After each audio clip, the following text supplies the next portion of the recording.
Francis, bonjour. Bonjour Jean-Philippe. Donc tu animes des ateliers philosophie à l'atelier Bernanos. Alors moi j'ai quelques questions à te poser si tu veux bien, parce que je pense que la philosophie c'est quelque chose qui peut intriguer et qui peut aussi être assez mal compris. Euh, Quand je repense un petit peu à mon parcours scolaire et au milieu de l'éducation nationale, Un mauvais souvenir pour beaucoup de gens. absolument, et peut-être moi y compris, euh, de base, en étant le plus objectif possible, c'est vrai que la philo, elle a quand même un statut très particulier. Parce que quand on parle des mathématiques, du français, etc., c'est des matières qu'on enseigne dès le primaire. Moi, à mon époque, on faisait une seule année de philo, c'était en terminale. C'est toujours le cas. C'est toujours le cas pour tous les élèves. Sauf pour ceux qui font une option HLP, comme on appelle ça, histoire, humanité, pardon, littérature et philosophie, qui commence en première, mais sinon, oui. D'accord. Donc on se rend compte que sur une scolarité qui va de 3 à 18 ans, c'est quand même assez maigre comme, comme volume. Ridicule. C'est ridicule. Hmm. Donc d'où la question, la philo, c'est ridiculement inintéressant ou pas? C'est une bonne question. Alors, je pense que c'est la question que se posent tous les élèves qui commencent la philosophie, finalement. À quoi ça sert, la philo? Je pense que ce qui est important, c'est de revenir à l'origine. C'est-à-dire au moment où, en Grèce, surgissent des philosophes. En réalité, quand les philosophes surgissent en Grèce, l'éducation des enfants est assurée par les sophistes. Les sophistes sont des gens formidables qui pratiquent un art formidable qui est l'art oratoire, sauf que ces sophistes sont capables de soutenir n'importe quelle thèse, c'est-à-dire de soutenir une chose et son contraire, et en réalité, ils ont une conception de la vérité qui leur est assez personnelle, qui consiste à dire la vérité, c'est ce qu'il y a de plus convaincant. Quand on arrive finalement à persuader un auditoire qu'on a raison, c'est-à-dire lorsque les gens n'ont plus d'objection, ben c'est que c'est vrai. Voilà. En d'autres termes, la sophistique, c'est ce qui condamnait et offrait les hommes aux beaux parleurs, d'une certaine façon. Parce que l'art oratoire, c'est ce qui fait que les gens sont des beaux parleurs. Alors, on a aujourd'hui plein de beaux parleurs qu'on entend à la télévision, qu'on entend partout. Sauf que, précisément, ces beaux parleurs, en général, se moquent de la vérité. Donc, ils sont capables de soutenir une chose, et puis 3 jours plus tard, le contraire. Malheureusement, on voit bien que nos hommes politiques sont souvent des sophistes de ce point de vue-là. Et précisément, les philosophes surgissent lorsqu'ils se disent, mais il y en a marre de ça. Il y en a marre d'entendre n'importe quoi. En réalité, nous avons une intelligence, nous sommes capables de nous tendre vers la vérité, nous sommes capables de partir en quête de la vérité, et le but de la philosophie, c'est d'essayer de prendre la place des sophistes dans l'éducation des enfants de la cité, et donc dans la conduite de la cité, et de dire arrêtons de soutenir tout et n'importe quoi, cherchons la vérité et essayons de fonder notre action sur la vérité. Donc la philosophie, ça sert à quoi? Eh bien, ça sert globalement à essayer de se déprendre ou de sortir de l'influence des sophistes et des beaux parleurs pour essayer d'installer sa vie et son existence dans une quête de vérité. Ça me semble la condition première d'une liberté en réalité. Et alors, on peut faire de la philo à quelles conditions? Est-ce qu'il y a une sélection d'entrée, des prérequis?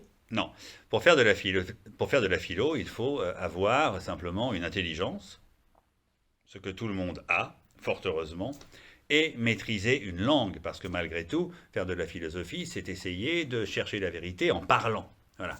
Et donc, la seule condition pour faire de la philosophie, c'est pas d'être diplômé, c'est pas d'avoir de la culture, c'est tout simplement de maîtriser une langue et d'être capable, donc, à travers cette langue qu'on parle, de chercher la vérité. Par exemple, c'est se demander, mais qu'est-ce que ça veut dire qu'être libre? Je pense que tout le monde peut répondre à cette question et en tous les cas y réfléchir. Alors, y apporter une réponse absolument définitive, ça c'est peut-être pas à la portée de tout le monde, mais je crois que le plus important dans la démarche philosophique, c'est pas tellement d'apporter des réponses définitives. Ce qui est important, c'est de chercher des réponses. Parce que quand on cherche des réponses, ça veut dire que déjà, on cesse de croire ce qu'on nous enseigne et ce qu'on nous matraque continuellement à la télévision. Et donc, en réalité, le principe même, et c'est formidable, le dogme même du père des philosophes, c'est-à-dire de Socrate, c'est de dire la philosophie, ça commence lorsque une intelligence accepte de dire je sais que je ne sais rien. Et c'est parce que je ne sais rien que je peux partir en recherche de la vérité.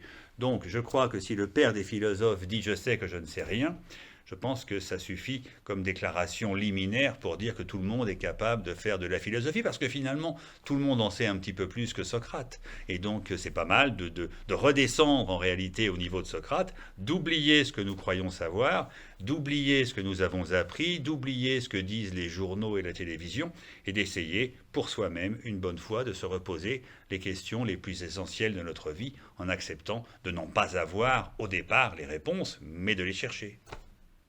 Donc on peut faire de la philo, même si on a le sentiment, voire pour certains la conviction, de ne pas appartenir à une élite intellectuelle. Oh, mais j'ai même envie de dire, comme le disait Bernanos, qu'il faut se méfier des élites intellectuelles.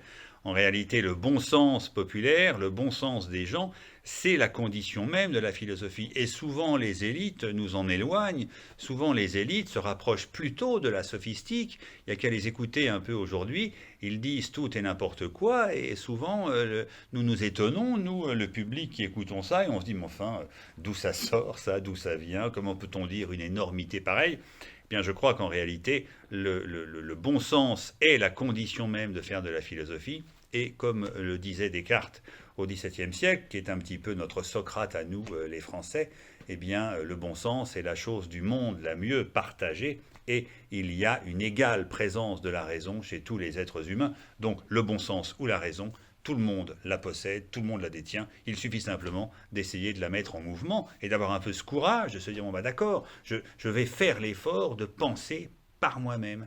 C'est jamais simple, c'est jamais facile, ça demande un effort, ça demande un peu de temps, mais je crois que la récompense est immense parce qu'en réalité, la récompense, c'est tout d'un coup de se dire, je pense enfin librement. J'arrête et je cesse d'être le domestique ou le serviteur de toute une élite qui veut en réalité m'asservir. Et moi, je pense librement et j'ose tout d'un coup poser des questions à cette élite et leur dire, mais vous dites ça, mais d'où ça sort, monsieur D'où sort votre affirmation? Enfin, avez-vous un peu plus de matière pour la soutenir? Parce que pour l'instant, vous parlez bien, mais je n'entends pas beaucoup de vérité dans ce que vous dites. Alors, dernière question que je me pose, c'est que au-delà de la pratique philosophie en philosophie, donc pendant un cours, pendant un atelier comme ceux qu'on propose à l'atelier Bernanos, une chose qui moi m'apparaît assez clairement aujourd'hui, c'est que la philo, pratiquer un peu de philosophie au quotidien, ça aide en fait. Est-ce que c'est quelque chose qui nous aide à peut-être mieux nous exprimer, mieux expliquer ce qu'on a envie d'expliquer aux gens dans la vie de tous les jours, comment ça se traduit concrètement? Eh bien, ça se traduit déjà par une plus grande clarté sur ce qu'on pense soi-même. Parce que souvent, on pense penser un tas de choses, mais en réalité, ce qu'on pense, nous l'avons appris, ou nous l'avons reçu, ou entendu dans les journaux. Mais quand on est soi-même interrogé par quelqu'un pour nous dire, mais pourquoi tu dis ça? On est parfois embêté pour répondre à cette question. On ne sait pas trop pourquoi on dit un tas de choses. On les dit par habitude, on les dit par tout ce qu'on veut. Or, c'est peut-être un péché contre l'esprit, que c'est Peggy qui disait ça, hein, que de parler par habitude. Il n'y a rien de pire que de parler par habitude. Eh bien, en réalité, je crois que déjà, il faut clarifier ce qu'on pense. Et je pense que la philosophie, c'est une démarche intérieure aussi, qui consiste à dire maintenant, je voudrais savoir exactement pourquoi je dis ça. Je veux le savoir. Parce que j'en ai marre de dire des choses où finalement je ne sais pas pourquoi je dis les trucs. Donc il faut déjà se réapproprier sa propre parole. Et c'est vrai que quand on a fait cet effort-là, la communication avec les autres change aussi. Parce que quand les autres après nous demandent, enfin pourquoi tu as dit ça? On est capable de répondre. Et puis soi-même on est capable de demander aux autres, mais pourquoi tu dis ça? Je ne comprends pas, est-ce que tu peux t'expliquer? Et tout d'un coup, on s'aperçoit qu'on rétablit une capacité de dialogue avec les autres et que ce dialogue devient fructueux, parce qu'on arrête de prendre les gens pour des imbéciles aussi. Les autres sont aussi intelligents que nous, ils sont aussi capables que nous de clarifier ce qu'ils pensent, et c'est assez formidable comme expérience que de clarifier une question en discutant ou en dialoguant avec quelqu'un. C'est pas seulement parler de la pluie et du beau temps, en d'autres termes. C'est aussi très réconfortant et très agréable de parler de la pluie et du beau temps avec des gens. C'est chaleureux. Mais chercher la vérité sur une question avec des gens dans le cadre d'un dialogue où chacun s'efforce d'avancer des arguments, c'est aussi extrêmement gratifiant et ça nous conduit dans une expérience de l'humanité dont je crois qu'on ne peut pas fondamentalement se passer, quoi. Merci pour Voilà. ces quelques éléments. Merci à toi pour ces questions. Alors donc nous on est assez heureux donc à l'atelier Bernanos parce qu'on propose effectivement à n'importe qui, donc même les personnes qui peut-être n'ont pas l'impression d'avoir grand chose à dire, même des personnes qui n'ont pas lu 50 000 livres et qui ne connaissent pas 50 000 auteurs, de venir à l'atelier et de découvrir la philosophie chez Eh vous. bien ça, c'est une très bonne question. Parce que justement, je voudrais dire à tous ces gens qui peut-être nous écouteront et se diront, mais moi, j'ai pas la culture pour faire de la philosophie. Mm. Eh bien c'est faux. Parce que quand on a lu 0 livre de philosophie, mais qu'on a 20 ans, on a 20 ans d'expérience de l'humanité. Et c'est quand même une bien plus grande expérience de l'humanité que d'avoir lu 3 livres, ou 4 livres, ou 10 livres. D'accord? Donc en réalité, l'expérience de l'humanité que tous les êtres humains peuvent avoir, ça a malgré tout valeur de livre. Donc on en sait tous assez pour faire de la philosophie parce qu'on a tous suffisamment d'expérience de la vie pour en faire. Maintenant, je crois que l'autre pan de la question, c'est de se dire, mais est-ce que j'ai quelque chose à dire, moi? Mais je crois que oui. Je crois que précisément, chaque être humain a quelque chose à dire de la vie, parce que dans la vie et dans l'expérience qu'il a de la vie, il y a des questions qui se sont posées, il est confronté à des interrogations, il est confronté peut-être à des angoisses, à des inquiétudes, et que tout ça mérite d'être clarifié, et que si en réalité il faisait l'effort de réfléchir un peu à ce qu'il a vécu, il s'apercevrait, ça c'est la grande leçon de Platon, qu'en réalité les réponses qu'il se pose à ce qu'il a vécu sont en lui, il suffit qu'il les trouve. Il suffit de faire de la philosophie. Il suffit de faire de la philosophie. Merci beaucoup. Merci.